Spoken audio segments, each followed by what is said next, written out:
Business Courier front page centerpiece this week is the place where you work suffering from NSFW, not suitable for work. NSFW is the scarlet letter of the internet and a tag that causes HR people to either panic or roll their eyes. With just about every employee on social media, employers don't want online activity reflecting poorly on the company. It's an issue experts say companies cannot ignore. The definitions of not suitable for work are as varied as the internet itself. Nudity, gambling, racism, insensitivity.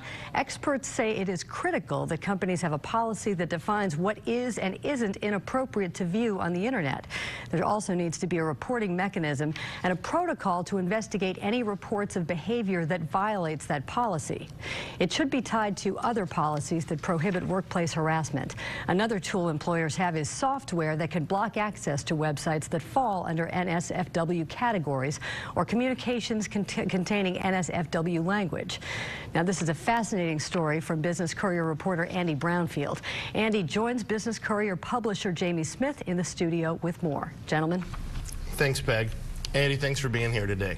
So is NSFW a real term that HR firms are using? Well, NSFW, or Not Safe for Work, was born when the internet was young and it was still kind of a Wild West. People would send each other things they found over email, and sometimes they're opening these things at work. And a lot of the things on the internet might not be the most appropriate to view at work. So this tag was created, much like the reply or forward tags in emails, to warn people that they probably shouldn't open at work. Okay.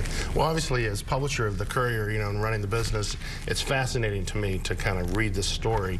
I went through, after I read your story, I went through our HR policies, our internet policies, our technology policies, and there's obviously a lot of information there, but it's not really that clear. What have you found out talking to some of the attorneys that you talked to? Well, experts say it doesn't have to be specifically clear, a laundry list of things that you can't look at, but it's good to have some general guidelines, like all pornographic material is prohibited, gambling is prohibited, illegal activity obviously would be prohibited.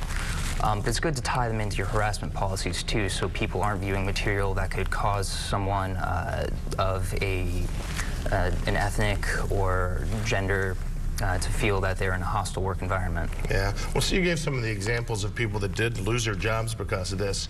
In our environment, because of Twitter and Facebook, and we require you guys to be on there to tweet out some of the stories and post some of our stories on Facebook. How hard does that make it for companies? Because once you're on there, it obviously gives you the total freedom.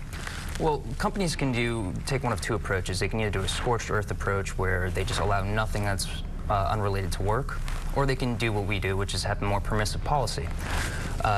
By telling employees that they have no expectation of privacy and that anything they view online can and might be monitored, you are eliminating that defense in court that they had some kind of expectation of privacy.